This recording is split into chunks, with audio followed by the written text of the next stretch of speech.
Welcome to the channel of the darkest and most chilling stories on the internet. Here, every word hides a secret, and every sound could be the last thing you ever hear.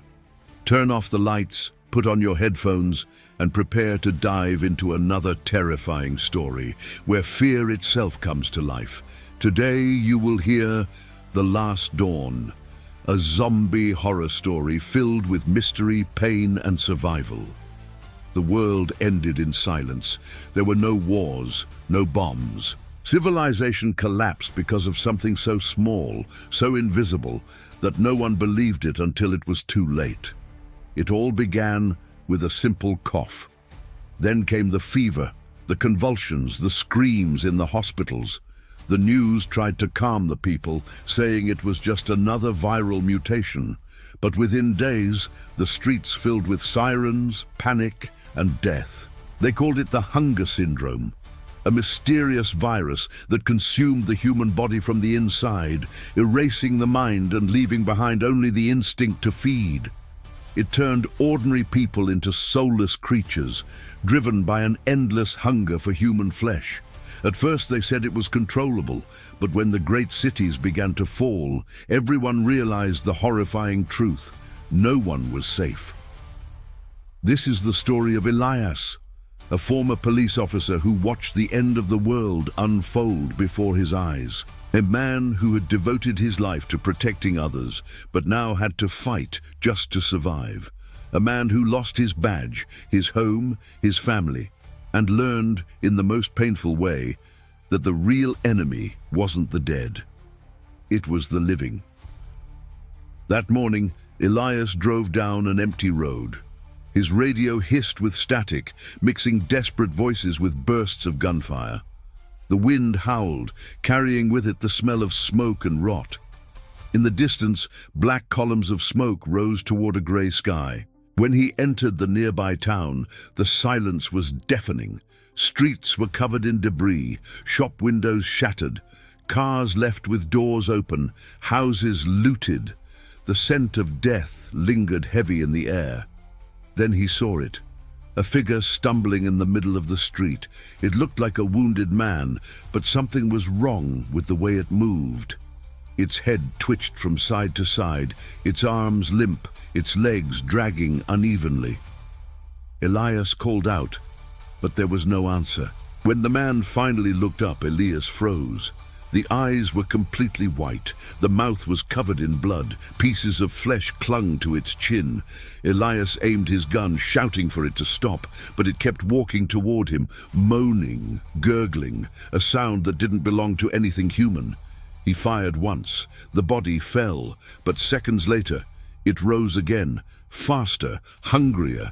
Elias fired again and again, until the creature finally stopped moving. The first zombie, the beginning of the end. The world descended into chaos. Within a week, communications were lost. Hospitals collapsed. Governments vanished. Cities became graveyards. The streets that once echoed with laughter now reeked of blood and decay. Only the strong or the heartless survived. Elias learned to live in silence. He slept in abandoned cars, ate whatever food he could scavenge, and ran whenever he heard the groans of the dead approaching. Days blurred into nights. The sun seemed weaker, and every night stretched into eternity. But fate still had plans for Elias. One evening, inside an abandoned supermarket, Elias heard something. Footsteps. Human footsteps. He hid behind a fallen shelf and peered through the shadows. 3 people entered. They were armed, wearing torn clothes, faces covered in dirt. But their eyes were alive. Their leader was a woman named Livia. She was strong, scarred, and relentless.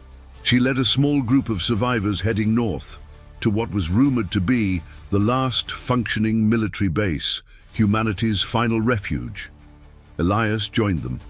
Together, they crossed destroyed cities, burned tunnels, and bridges buried under corpses.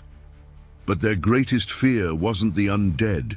It was the living, men who hunted other survivors for food, for supplies, or simply to feel powerful again. One night, They found a walled community, inside dozens of people, food, shelter, security. It looked like paradise, but paradise always hides a price. The community's leader ruled through fear and cruelty. The weak were punished, the sick were abandoned, and the prisoners were left outside the walls as bait to lure the dead away. Among those prisoners was a boy. He couldn't have been older than 8, frail, dirty. His arm was marked with a bite, but he was alive. No fever, no infection, no decay. The boy was immune, the first of his kind. When Elias realized the truth, he felt something he hadn't felt in months: hope. The boy was proof that maybe humanity wasn't entirely doomed. That night, Elias made a decision.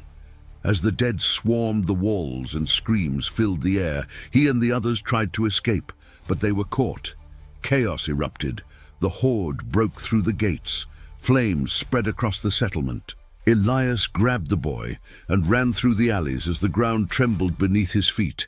The sky burned red. Explosions shook the earth, and behind him the screams of the dying echoed like thunder. For days, Elias, Livia, and the boy wandered through the wastelands. They slept in ruins, hid from the undead, and starved. But they kept walking. The hope of finding safety drove them onward. Finally, after endless miles, they saw the northern base. Livia fell to her knees, crying, but their relief didn't last long. The base was gone, destroyed. The bodies of soldiers lay rotting in the open, the flags burned to ashes, and on the blood-stained walls, written in trembling letters, were the words, "We failed." But the boy smiled. He pointed toward a collapsed bunker door. Behind it, they found a staircase leading underground, a hidden lab. The walls were lined with broken screens and shattered glass. The smell of chemicals still hung in the air. Elias brushed the dust from a pile of papers. They were logs, confessions from the scientists who had created the virus. The hunger syndrome was man-made, a failed attempt to engineer human evolution. The virus mutated, spreading uncontrollably. Before the fall, the researchers had discovered a child with complete immunity. The cure was in his blood. The boy with them was humanity's last hope. But time had run out.